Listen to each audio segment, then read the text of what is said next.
여러분, 오늘 벌써 12월 첫째 주가 되었습니다. 또 대림절 두 번째 주가 되었습니다. 점점 성탄절이 가까워지고 있는데요. 여러분 마음에 기쁨이 넘치고 있습니까? 성탄절이 다가오는데 우리 마음에 기쁨이 없으면 이상하죠? 성탄절이 예전처럼 기쁘고 설레이지 않다? 그럼 이유가 뭘까요? 산타 할아버지가 선물을 주실 만큼 착하지 않아서 성탄절이 설레지 않습니까? 아니면 코로나 때문에요? 더 이상 나는 어린아이가 아니기 때문에 성탄절이 예전처럼 기쁘지 않다고요? 아니요. 오늘 여러분 말씀을 보세요. 오늘 말씀 10절에 보면 천사가 말하기를 온 백성에게 미칠 큰 기쁨의 좋은 소식을 너희에게 전하노라, 이렇게 말씀하고 있습니다. 온 백성에게 미치는 큰 기쁨의 좋은 소식입니다. 나에게도 주시는 큰 기쁨의 좋은 소식이라고 말씀하고 있습니다. 우리 예수님께서 이 땅에 오신 소식은 여러분 기쁜 소식입니다. 그럼에도 왜 우리는 성탄절을 기다리면서 우리 안에 기쁨이 예전만 못할까요? 요한계시록 19장 7절에 보면 우리 주님이 이 땅에 오실 뿐만 아니라 우리가 주님 앞에 가는 그날, 또 우리 주님께서 재림주로 다시 오실 그날 우리는 어린 양의 혼인잔치를 참여하게 될 것인데, 여러분 그 어린 양의 혼인잔치의 모습은 어떻습니까? 즐거워하고 크게 기뻐하여 어린 양의 혼인잔치에 참여한다고 말씀하고 있습니다. 여러분, 우리 주님이 오신 소식도 기쁜 소식일 뿐만 아니라 우리가 주님을 만나는 모든 그 날을, 그 자리, 그 시간은 기쁨이 충만한 시간인 줄로 우리는 믿습니다. 제가 좋아하는 복음성가 중에 예배 드림이 기쁨 됩니다, 그 찬양 여러분도 아시죠? 이렇게 시작합니다. 주께와 엎드려 경배 드립니다. 주 계신 곳에 기쁨 가득, 무엇과도 누구와도 바꿀 수 없네. 예배 드림이 기쁨 됩니다. 아멘. 여러분 그 가사에 보면은요, 주님 계신 곳에 기쁨이 가득이라고 말씀하고 있습니다. 믿습니까? 여러분 주님 계신 곳에 기쁨이 있는 겁니다. 오늘 이 예배 자리가 주님이 계시다면 이 예배 자리는 기쁨이 충만합니다. 우리 마음 가운데 예수님이 계시다면 우리 마음 안에는 기쁨이 충만합니다. 여러분 주님이 계시는 그곳은 기쁨이 충만함을 여러분 기억하시기 바랍니다. 그런데도 불구하고 우리 주님 오시는 성탄, 또 우리가 예배 드릴 때, 또 생활할 때 내 마음 가운데 기쁨이 점점 희미해지고 있다면 그것은 위험 신호인 것입니다. 여러분 코로나19가 우리에게 침범해 오면 위험 신호가 있습니다. 많은 분들이 무증상 감염자가 된다고 하는데, 여러분 코로나가 우리에게 오면 어떤 증상이 나타나죠? 열이 오르고 온몸이 아프기도 하고 소화불량 같은 증상도 나타나지만 가장 많은 사람들에게 나타나는 증상은 뭐예요? 냄새를 못 맡는다는 거예요. 미각을 잃어버린다는 거예요. 그래서 미국에서 지금 수천만 명의 사람들이 코로나에 지금 이 감염이 되고 위험에 노출되어 있는데, 그럼 무증상자들은 얼마나 되는지 모르잖아요. 그런데 미국에서 지금 사람들이 무증상 감염자가 많다라고 여기는 하나의 지표가 있는데, 여러분 향초 아시죠? 집에다가 초를 켜놓으면 향이 나잖아요. 그런데 그 초를 구입한 사람들이 이 초 냄새가 안 난다라고 항의를 하는 일들이 많아졌다는 거예요. 왜 그러겠어요? 똑같은 초를 샀는데 예전에는 향기가 났는데 지금 이 초가 향기가 안 난다, 막 이렇게 반품해달라, 또 이 초가 문제가 있다 항의를 하는 사람들이 늘어났다는 거예요. 왜 그러겠어요? 자기도 알지 못하지만 지금 코로나 무증상 감염자가 된 사람들이 그렇게 많다라는 것입니다.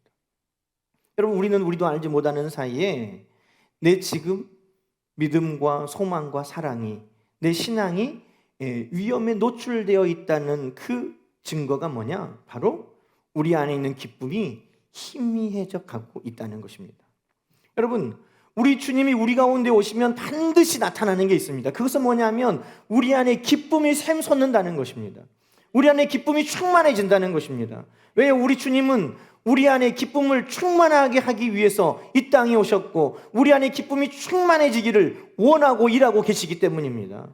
여러분, 요한복음 15장 11절에 보면 내가 이것을 너희에게 이름은, 우리 주님께서 이 땅에 오셔서 하나님 말씀을 가르치시고 천국 복음을 전하시고 우리의 모든 병과 약한 것을 고치시며 우리 주님이 일하신 것은 무엇 때문입니까? 우리가 줄 쳐진 곳 함께 읽어볼까요?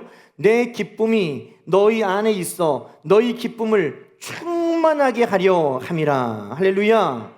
우리 주님이 일하시는 것, 그것은 우리 안에 주님의 기쁨을 충만하게 하시기 위해서 지금 그렇게 일하시는 것입니다. 주님의 기쁨이 우리 안에 불릴 듯 일어나게 하시려고 우리 주님은 이 땅에 오셔서 그렇게 일하셨다는 것입니다. 요한복음 17장 13절에 보면 이 말씀은 우리 주님께서 이제 십자가를 지시기 전에 바로 직전에 제자들을 위해 기도하시는 내용입니다. 우리 주님이 마지막 제자들을 위해 기도하시는 내용, 그 내용에도 보면 우리 주님께서 빼지 않고 하시는 기도가 있습니다. 그게 뭐예요? 자, 13절을 한번 읽어볼까요? 지금 내가 아버지께로 가오니 내가 세상에서 이 말을 하옵는 것은 그들로 내 기쁨을 그들 안에 충만히 가지게 하려 함이니이다. 지금이 어떤 때라고요? 예수님이 십자가를 지기 전. 그런데 지금 이 말은 뭐예요? 하나님 앞에 지금 내가 이 기도를 드리는 것은 무엇 때문이에요? 저들이 기쁨을 충만하게 가지도록. 그런데 우리 주님은 이 땅에 오심도 기쁨을 위해서 우리에게 충만하게 하시려고 오셨고 마지막에 하나님 나라에 가시는 그 순간까지도 제자들을 염려하시면서 저들이 기쁨을 빼앗기지 아니하도록, 혹여라도 내가 죽음으로 인해서 저들이 슬픔 가운데 절망하고 나약해지고 저들이 넘어지지 않도록 저들 안에 하나님 기쁨을 빼앗기지 않게 해주십시오 라고 우리 주님은 마지막까지 기도하셨다는 것입니다. 여러분, 우리 주님은 우리 안에 기쁨이 넘치기를 원하십니다. 그것을 위해 지금도 일하고 계십니다. 그래서 우리 주님이 계시는 곳마다, 우리 주님의 복음이 증거되는 곳마다, 우리 주님이 함께 하시는 곳마다 성경은 기쁨이 나타났다고 증거하고 있는 것입니다. 여러분, 사도행전 2장 46절에 보면 성도들이 초대교회에 처음 예배드리는 모습을 우리에게 보여주고 있습니다. 처음 초대교회 성도들은 어떻게 예배드렸을까? 이 말씀 안에 보니까 날마다 마음을 같이하여 성전에 모이기를 힘쓰고 집에서 떡을 떼며 기쁨과 순전한 마음으로 음식을 먹고. 그래서 성도들이 예배드리는 그 예배 안에 뭐가 있다는 거예요? 기쁨, 순전한 마음, 기쁨이 있었다는 거예요. 사도행전 8장 8절에 보면 빌립 집사를 통해서 사마리아의 복음이 전파되었는데 예수 복음이 들어가는 그곳에 성도들이 생기고 교회가 생기니 사마리아 성에 증거가 나타났습니다. 8장 8절 함께 읽어볼까요? 그 성에 큰 기쁨이 있더라. 할렐루야. 예수님이 가시면, 복음이 들어가면 그곳에 기쁨이 있는 거예요. 사도행전 13장 52절에도 제자들은 어떤 사람들이라고 말합니까? 기쁨과 성령이 충만하니라. 믿는 우리들의 증거가 있어요. 내가 예수를 믿는다는 증거가 뭐냐? 기쁨과 성령 충만이라는 것입니다. 여러분, 성령 충만을 위해서 힘쓰는 것처럼 여러분, 우리는 늘 기쁨을 빼앗기지 않도록 힘써야 할 줄로 믿습니다. 오늘 나는 기쁨을 빼앗기지 아니하리라. 여러분, 그 마음이 있어야 돼요. 병든 자녀를 둔 아버지가 예수님 앞에 이렇게 고백했어요. 주여, 나의 믿음 없음을 불쌍히 여겨주십시오. 그런데 여러분, 오늘 우리가 이 시간에 해야 할 기도는 그거예요. 주님, 내 기쁨 없음을 불쌍히 여겨주십시오. 왜요? 기쁨은 곧 성령 충만이에요. 기쁨은 곧 믿음과 소망과 사랑이 우리 안에 건강하게 있는 것입니다. 기쁨은 곧 우리 주님께서 내 안에 지금 임재하여 계시는 증거입니다. 그러니 기쁨이 희미해지고 있다면 그 귀신 들려 자주 불 가운데로 넘어지는 그 아버지가 주님께 찾아와서 주여 내 믿음 없는 것을 불쌍히 여겨주십시오, 그렇게 간청했던 것처럼 오늘 우리도 그렇게 기도해야 되는 거예요. 주님, 내 기쁨이 희미해져 버렸습니다. 주님, 내 기쁨이 없는 것을 나를 불쌍히 여겨주시옵소서. 여러분, 기쁨이 회복되기를 주님의 이름으로 축원합니다. 여러분, 주님으로 인해 여러분의 기쁨이 가득하기를 주님의 이름으로 축원합니다. 기쁨을 회복하시고 붙드시기를 바랍니다. 여러분, 이 성탄절, 왜 우리 주님이 오신 이 소식이 우리에게 기쁨의 소식일까? 저는 오늘 이 말씀을 나누면서 우리 안에 다시금 기쁨을 회복하게 가는 시간이 되기를 바랍니다. 첫 번째로, 왜 우리 주님이 오신 것이 기쁨의 소식일까? 그것은 우리 주님이 오신 것, 그것은 바로 사랑의 소식이기 때문에 우리는 사랑으로 인하여 기뻐하는 것입니다. 사랑으로 인하여. 여러분, 제가 아는 어떤 할머니가 한 3년 전에 할아버지가 돌아가셨어요. 그런데 남편 돌아가시고 우울증이 왔어요. 우울증이 오니까 밥도 잘 안 드세요. 밥맛도 없대요. 늘 하는 말이 아휴, 이런 한숨을 자주 내쉬고, 또 자주 하는 말이 아휴, 내 팔자가 7자만 또 못하다. 자꾸 그러세요. 웃음이 사라졌어요. 그런데 그분이 천 한 통을 받고 얼굴이 환해지고 기쁨이 넘치는 거예요. 먼 곳에 사는 딸이, 막내딸이 전화를 했어요. 어머니 잘 지내시냐고, 보고 싶다고, 사랑한다고. 그랬더니 보고 싶다고 사랑한다는 그 딸의 전화를 들으면서 얼굴이 환해지고 미소가 돌아오고 또 기뻐하시면서 딸아 나도 사랑한다 그러면서 여러분 그 기쁨을 회복해 가는 거예요. 여러분, 기쁨은 사랑과 함께 가는 것이에요. 사랑이 있는 곳에 기쁨이 있어요. 여러분, 빌레몬서 1장 7절은 바울이 이렇게 말하고 있습니다. 내가 너희의 사랑으로 많은 기쁨과 위로를 받았노라. 기쁨은 어디에서 와요? 사랑받을 때 기쁨이 있는 거예요. 내가 너희에게 많은 사랑을 받는 것을 통해서 내가 기쁨을 누리고 위로를 받는다. 우리 옆에 분들 한번 봐보세요. 자, 가족들 한번 보세요. 옆에 있는 성도들 봐보세요. 당신의 사랑이 나에게 기쁨이 됩니다. 우리끼리 한번 인사해 볼까요? 당신의 사랑이 나에게 기쁨이 됩니다. 오메. 이거 유집사님, 먼저 남편을 보고 해야지. 뭔 딴 데를 보고 당신의 사랑이 이렇게 하고 있어요. 남편을 보고 해야죠. 자, 부부간에 얼른 봐보세요. 자, 고백합니다. 시작. 당신의 사랑이 나에게 기쁨을 줍니다. 아멘. 네. 사랑이 우리에게 기쁨을 주는 거예요. 사랑은 기쁨과 함께 역사하는 것입니다. 여러분, 마태복음 3장 17절에 보면 우리 하나님께서 주님을 향하여 이렇게 말씀하셨어요. 이는 내 사랑하는 아들이요 내 기뻐하는 자다. 여러분, 기쁨은 언제 우리 안에 넘쳐요? 사랑과 함께. 내가 사랑할 때 기쁨이 가는 거고요, 내가 사랑을 받을 때 그 기쁨이 나에게 전달이 되는 것입니다. 여러분, 왜 우리는 예수님이 오심으로 인하여 기쁨의 소식이라고 천사는 알려주었느냐면, 예수님이 오신 그 소식은 하나님이 우리를 얼마나 사랑하시는가, 그것의 증거이기 때문입니다. 여러분, 다이아 반지가 얼마나 큰 것이냐에 따라서 결혼할 때 신랑이 신부를 얼마나 사랑하는가가 증거됩니까? 세상 사람들은 그렇게 말하기도 해요. 그렇다면 여러분, 하나님께서 자기 목숨보다 귀한, 온 세상보다 귀한 하나밖에 없는 독생자 예수 그리스도를 나를 위해서 세상에 내어주셨다면, 나를 사랑하셔서 십자가에 내어주셨다면 하나님이 나를 얼마나 사랑하시는지 우리는 알 수 있지 않습니까? 그래서 우리는 예수 그리스도가 이 땅에 오셨다는 것을 통해 하나님이 나를 얼마나 사랑하시는가, 그 고백을 듣기에 우리는 기뻐할 수 있는 것입니다. 여러분, 오늘 본문에는 하나님의 사랑을 고백받는 목자들이 나옵니다.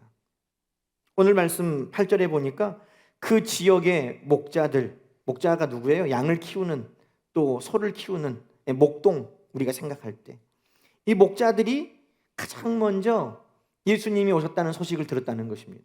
가장 먼저 하나님의 사랑의 고백을 들었다는 것입니다. 그런데 여러분, 우리는 목자라고 생각하면 어떤 생각을 합니까? 손을 앞에 앞장 세우고 뒤에서 이렇게 걸어가는 소년, 천진난만한 풀피리를 불면서 이렇게 걸어가는 장난꾸러기, 뭐 이런 상상을 하죠. 우리의 정서입니다. 또 성경을 읽으면 다윗도 목동이었지 라는 걸 생각하면서 다윗은 하나님 앞에 정직하고 또 온전하고 또 용감한 사람이었기 때문에 목자에 대해서 우리는 선한 이미지, 좋은 이미지를 가지고 있습니다. 그런데 문헌에 보면, 또 성경을 보면 목자가 우리가 생각하는 것과 같은 이미지가 아니에요. 이 목자, 목동은 어디서 삽니까? 사람들과 멀리 떨어져서 거친 들판에서 살기 때문에 사람들이 좋게 말하면 강하고 나쁘게 말하면 어떠해요? 사나워요. 또 사람들과 떨어져서 짐승들하고 살기 때문에 온순하지 않습니다. 또 배움이 짧기 때문에 교양과 품격도 찾아보기가 어려워요. 또 바깥에서 살기 때문에 흔히 다른 사람의 것을 감추고 훔치고 또 정직하지 못하다라는 평가를 받았습니다. 또 사람들에게서 범죄를 저지르고 또 숨어서 멀리 떨어져서 목동의 일을 하는 사람들이 있었기 때문에 당시 사람들이 생각하는 목자라는 이미지는 가까이에서 함께 살고 싶지 않은 사람들입니다. 그런데 여러분, 예수님께서 이 땅에 오셨다는 그 소식, 하나님께서 우리를 사랑하신다는 그 소식을 가장 먼저 누구에게 들려주셨다는 거예요? 가장 먼저 하나님께서 내가 너희를 이처럼 사랑해서 내 아들을 너희에게 보냈다라는 그 사랑의 고백을 누가 가장 먼저 듣게 되었다는 겁니까? 바로 목자들이었다는 것입니다. 여러분, 목자들은요, 다 사람들이 받을만 하다라고 여길 때 나는 상관없겠지라고 생각하며 사는 게 목자입니다. 동네에서 아무리 좋은 잔치가 있어도 갈 수 없는 게 목자예요. 동네에 아무리 좋은 소식이 있어도 상관없어서 듣지 못하는 사람이 목자예요. 그러니까 우리가 사무엘 선지자가 다윗의 아버지 이새의 집에 예배드리러 찾아와서 살찐 소를 잡고 이제 식사 자리를 만들고 이렇게 할 때 이새에게 너의 아들들을 다 데려오라 할 때 여러분, 아들들 다 불렀지만 저 먼 곳에서 양을 치고 있는 다윗은 사무엘 선지자가 와도 그곳에 소식이 전달되지 않았어요. 그 기쁜 잔치 예배 자리에 참여할 수도 없었어요. 왜? 목자는 기쁜 소식 잔치에 상관없는 자처럼 살았기 때문입니다. 그런데 우리 하나님의 사랑은 그 목자에게도 차별 없이 전파되고 전달되는 사랑의 기쁜 소식이라고는 성경은 우리에게 말씀하고 있는 것입니다. 예수님이 이 땅에 오신 것이 나하고 무슨 상관이 있어? 예수님이 오신 기쁜 소식이 나하고 무슨 상관이 있어?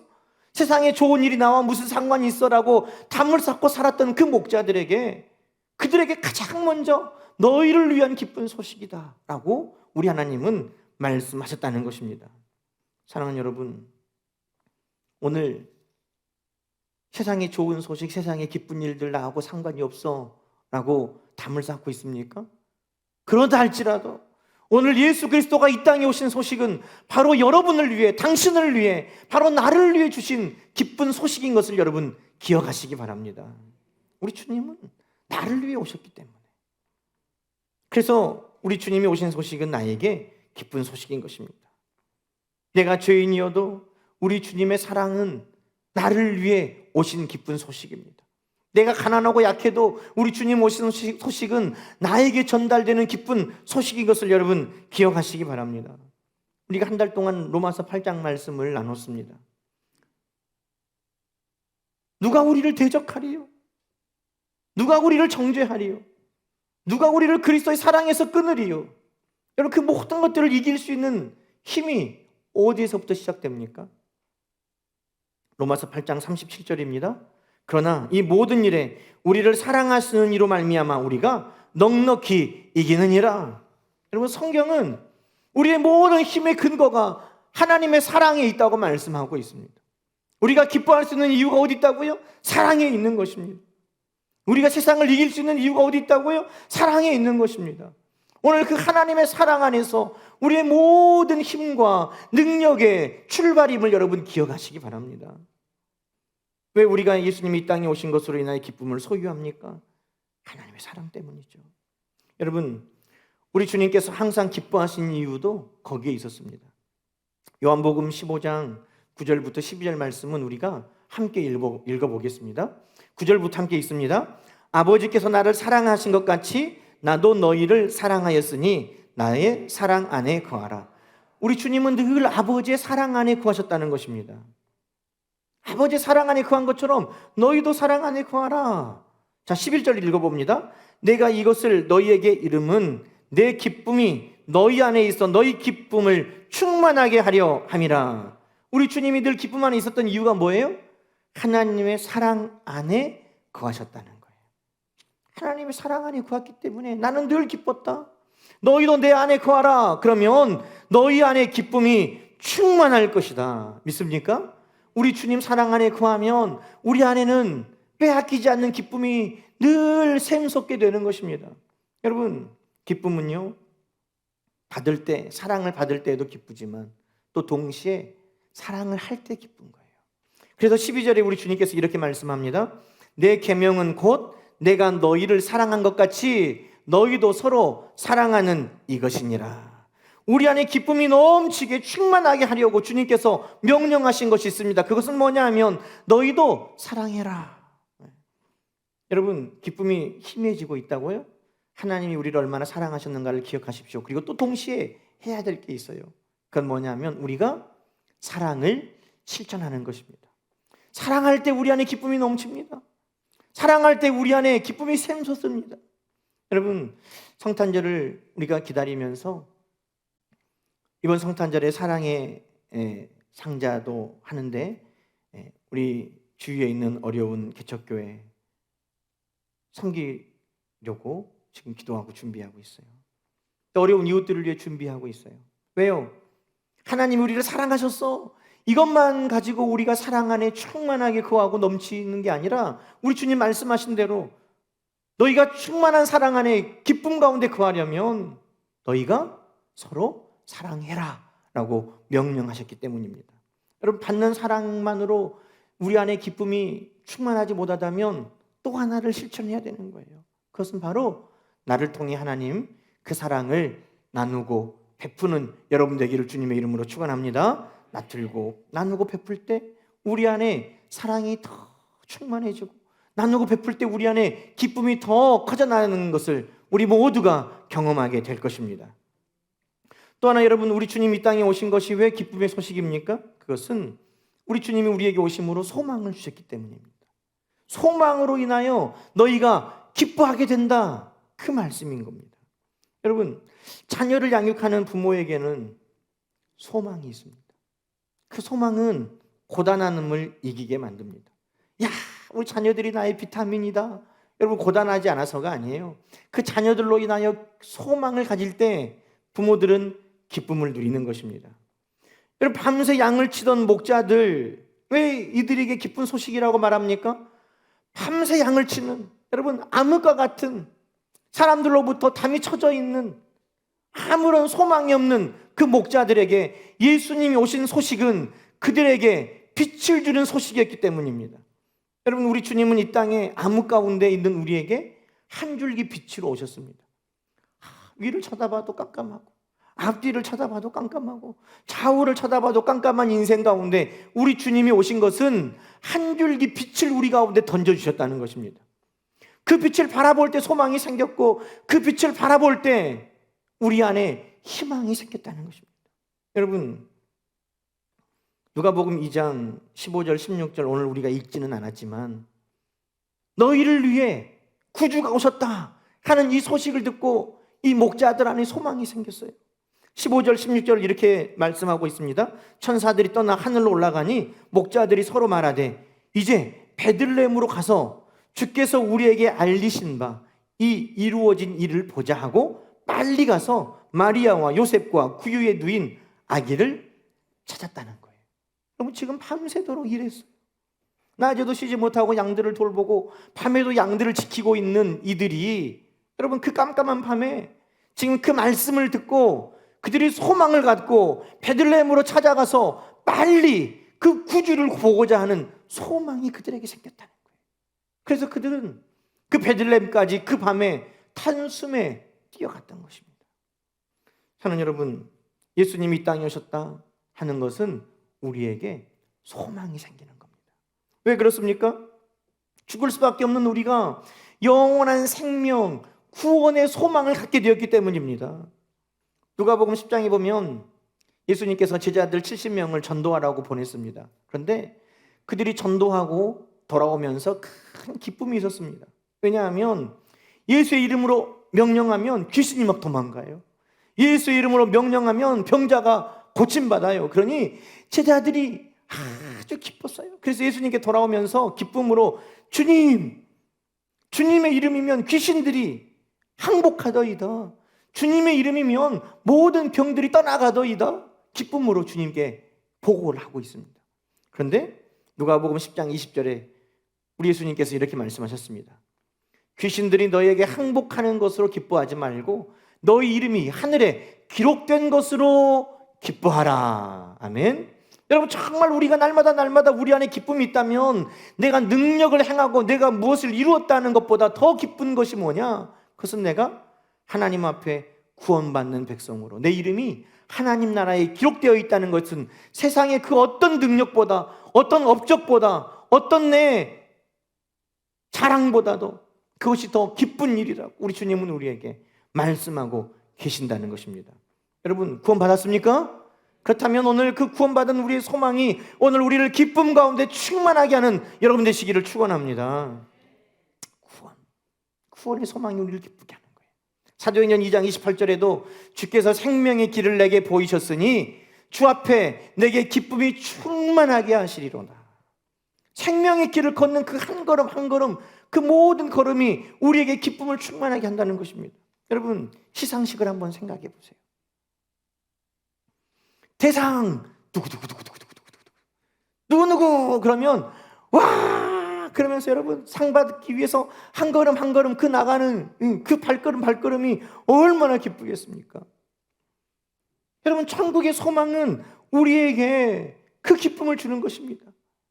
천국을 가야만 기쁜 것이 아니라 천국을 바라보고 가는 한 걸음 한 걸음 그 모든 걸음이 우리에게 기쁨이 될 줄로 믿습니다. 그래서 마태복음 13장 44절에는 천국은 마치 밭에 감추인 보화와 같으니 사람이 이를 발견한 후 숨겨두고 기뻐하며 돌아가서 자기의 모든 소유를 다 팔아 그 밭을 사느니라. 천국을 발견한 사람의 특징이 뭐라는 거예요? 기쁨이라는 거예요. 천국을 바라보고 이 땅에 사는 그 한 걸음 한 걸음 다 기쁨이라는 것입니다. 왜 그렇습니까? 천국은 우리에게 상급이기 때문입니다. 누가복음 6장 23절에 그날에 기뻐하고 뛰놀라 하늘에서 너희 상이 크다 말씀합니다. 여러분 하늘의 상을 소망 가운데 바라보면 어찌 기쁘지 않겠습니까? 천국을 소망 가운데 바라보는데 어찌 기쁘지 않겠습니까? 주님이 우리에게 구원의 영생을 주셨는데 어찌 기쁘지 않겠습니까? 그것을 소망 가운데 바라는 모든 이들에게는 기쁨이 빼앗기지 않는 것입니다. 여러분 당장 얼마 후에 수술이 예정되어 있다고요? 아니요. 그 뒤에 우리에게는 영생이 예정되어 있습니다. 잠시 얼마 후에 갚아야 될 빚이 있다고요? 아니요. 그 뒤에 우리에게는 하나님 나라에 바꿀 수 없는 상급이 예정되어 있습니다. 이 땅에 잠깐 뒤에 있는 것 그것 때문에 낙심하고 실망하고 기쁨을 빼앗길 것이 아니라 하나님께서 우리에게 약속하신 분명한 확실한 저 천국 하나님 나라의 상급 그 구원의 약속은 얼마나 우리에게 더 분명한 기쁨을 가져다 줄 것입니까? 여러분 그 기쁨을 빼앗기지 않는 여러분 되기를 주님의 이름으로 축원합니다. 또 하나 마지막으로 우리 주님이 땅에 오신 소식은 왜 우리에게 기쁨을 줍니까? 그것은 우리의 믿음을 세워주기 때문입니다. 여러분 믿음으로 인해 기뻐하는 것입니다. 기쁨은 사랑과 밀접한 관계가 있어요. 기쁨은 소망과 함께 합니다. 그리고 기쁨은 믿음과 함께 갖는 것입니다. 로마서 15장 13절 말씀 볼까요? 소망의 하나님이 모든 기쁨과 평강을 믿음 안에서 너희에게 넘치게 한다는 거예요. 여러분, 우리 안에 기쁨이 없고 우리 안에 평강이 없을 때 찾아보나 마나 믿음도 희미해져 버렸어요. 믿음이 우리 안에 희미해지면 기쁨과 평안도 희미해지는 거예요. 믿음이 우리 가운데 사라져버리면 기쁨과 평강도 사라져버리는 것입니다. 왜? 기쁨과 평강은 믿음 안에 이루어지기 때문에 그렇습니다. 여러분, 왜 이 목자들에게 이 소식이 기쁨의 소식이 될까요? 왜 오늘 예수님 오셨다는 소식이 우리에게 기쁨의 소식일까요? 그것은 우리에게 믿음을 주기 때문입니다. 천사가 말하기를 12절에 너희가 가서 강보에 쌓인 구유에 누워 있는 아기를 보리니 이것이 너희에게 표적이니라 그랬습니다. 표적이라는 말을 주의해야 돼요. 예수님이 오신 것이 너희에게 표적이다. 이 표적이 무슨 말이에요? 증거다 이 말이에요. 이사야 7장 14절에 보면 처녀가 잉태하여 아들을 낳으리니 그 이름을 임마누엘이라 하라 그랬습니다. 그런데 그 하나님께서 성경 가운데 메시아를 보내주시겠다고, 우리의 구세주를 보내주시겠다고 수없이 약속하셨는데 너희가 가서 강보에 쌓여 구유에 누인 아기를 보리니 그 아이가 바로 내가 너희에게 약속한 그 메시아다. 그것이 표적이다. 그것이 말씀이 이루어진 증거다라고 천사가 알려줬다는 것입니다.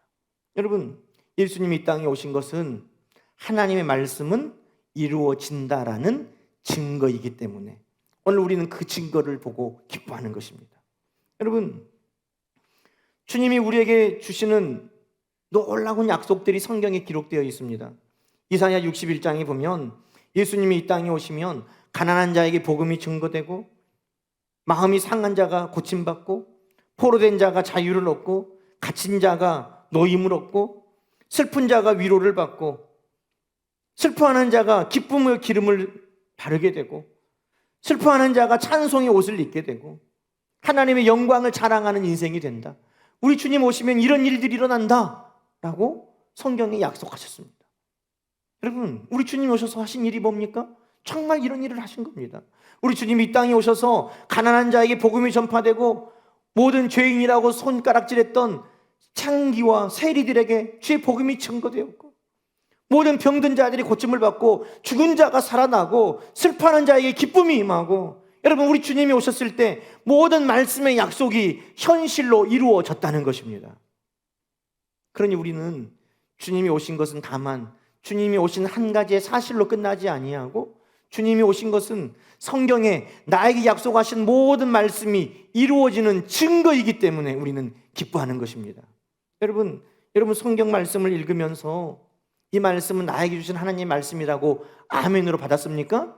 그러면 그 말씀이 반드시 이루어질 증거가 바로 우리 예수 그리스도가 말씀대로 이 땅에 오신 것입니다.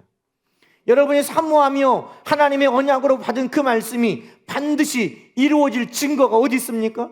바로 예수 그리스도가 그 이루어짐의 증거라는 것을 여러분 기억하시기 바랍니다. 그래서 사도행전 3장 16절은 이렇게 말하고 있습니다. 그 이름을 믿음으로 그 이름이 너희가 보고 아는 이 사람을 성하게 하였나니 예수로 말미암아 난 믿음이 너희 모든 사람 앞에서 이같이 완전히 낫게 하였느니라. 여러분, 믿음은 무엇으로 시작해요? 예수로 말미암아 우리 안에 믿음이 시작되었다는 거예요. 여러분, 예수님이 이 땅에 오시지 않으면 믿음을 가질 수가 없어요. 하나님의 약속이 어떻게 이루어진다고 우리가 그것을 믿을 수 있습니까? 예수님이 이 땅에 오셨기 때문에 하나님의 약속의 말씀 반드시 이루어진다고 우리는 믿는 것입니다. 모든 말씀은 예수 그리스도 안에서 예, 아멘 되는 것을 여러분 기억하시기 바랍니다. 그래서 하나님 말씀이 이루어진다. 그 증거가 예수님이기 때문에 예수님이 오신 것이 우리 모두에게는 믿음을 세우는 일이요 기쁜 일인 것을 성경은 우리에게 말씀하고 있는 것입니다. 그래서 여러분, 예수님이 오시기 전에 구약 성경과 예수님이 오신 뒤에 신약 성경에 많은 차이 중에 하나는 믿음의 사람들이 세워졌다는 거예요. 여러분, 우리 주님이 이 땅에 오신 뒤에 우리 주님께 칭찬받는 많은 믿음의 사람들이 있었습니다. 따라 내 믿음이 너를 구원하였으니 평안히 가라. 이와 같은 믿음을 이스라엘에서 내가 본 적이 없다.